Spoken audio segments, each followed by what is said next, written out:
Hello and welcome to Scrapping on the Fly.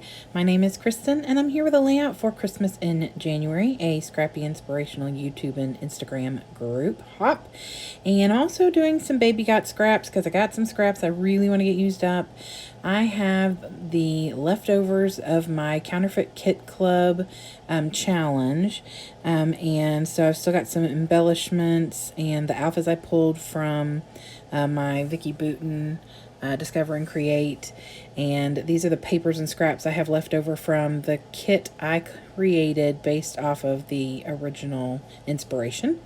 And so I'm going to use a full sheet as well as many of these scraps as I can to document this picture of me and my work friends and these notebooks that our boss gave us for Christmas, and I'm really excited. So I've got my papers, my scraps, my embellishments from my Counterfeit Kit, and my pictures. So let's see how this goes. So I have laid out all my scraps because, like I've mentioned before, especially through the Baby Got Scraps this month in January, I like to lay out the scraps and kind of let them guide me for what I can do with them, depending on how big they are or how the colors work with everything.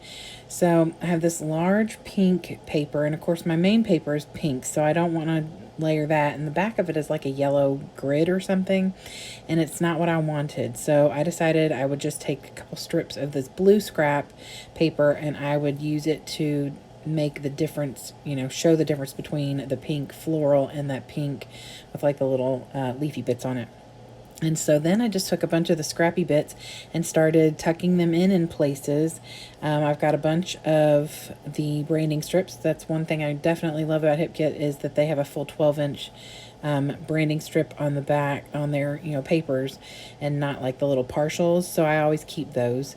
And so I am using some of those up, like a teal, there's a dark blue, and then I'm going to bring in a couple white ones to kind of put between those, and a little bit of extra scrapped paper. So honestly, when I am done with this layout, let me look.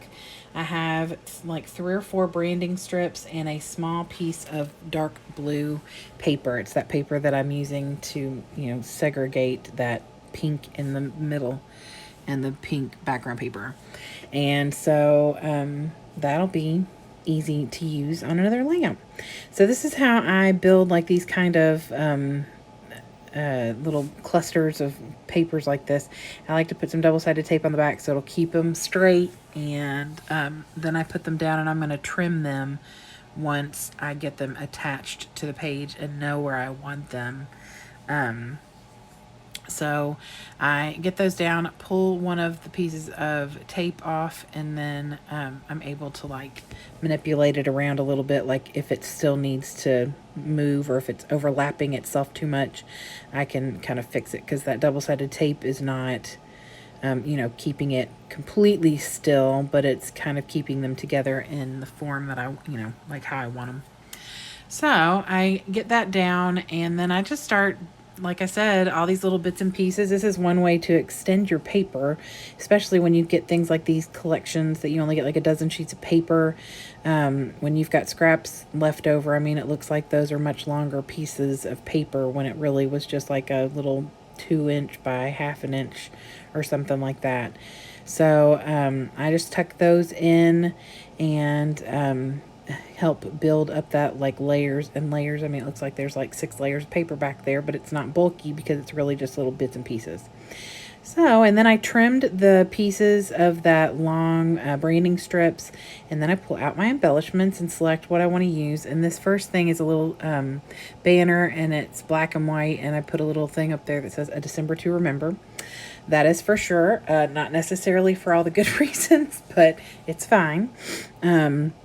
And then I pulled this Good Moments with You, because this was a fun day at work. Unfortunately, my boss was sick and could not be there the last couple of days of school before the winter break, but she found a way to send our Christmas presents. And one of the presents that she gave us is these little notepads, and they have little phrases on the front, and they were the most fitting And I mean, like perfectly selected notepads for the three of us. And so we were all laughing. And since she wasn't there, we took a picture of us, holding them and sent it to her. So I don't know where she got them, but they are fabulous. The one I'm holding says songs stuck in my head on repeat. And that is so valid. I sing music all the time, whether I know the words or make them up or, whatever. I get music stuck in my head. I have the soundtrack to Heartstopper stuck in my head right now, pretty much on loop, and I sing all the time. My son just hates it so much. So anyway, now I am working on, now that I've got all those little things in different places, I'm working on my title, and I use this Create and Discover alphas because they worked well with this collection that I made. Out of all these other like Kip Kit collection papers and embellishments, and other than like there's some green in the alphas, but I worked it out to where I didn't need any of the alphas that have the green in it. So I decided to title this She Knows Us So Well, but I didn't want to use that many of the alphas from the Vicki Boutin set. One, because I don't want to use them all up, and two, because where would I put that big of a title? So I decided I'd pull out my Tim Holtz wordy bits and found the words she us so well, and then just built the word knows out of the alphas. And I love the fact that the blue matches the blue on this paper exactly. And then I pulled out my Enamel Accents by Ranger, which you all probably see almost every layout anymore, and just dot those around. And that is it. I did do my journaling. Aren't you all so proud of me? And that's all I got. So I hope you will go check out all the different creatives who are hopping along, whether on YouTube, Instagram, or Facebook, with Christmas in January, as well as all the people who are hopping along with the Baby Got Scraps for the month of January. And I hope you'll come back and see me again. I'm hoping to be here a lot more now that my world is a little bit less chaotic, and I'm hoping to be around every day in February and March with sketches. So she does know us so well. So anyway, I hope y'all have a great day. I hope that you get a chance today to do something you love with someone you love, and happy scrapping.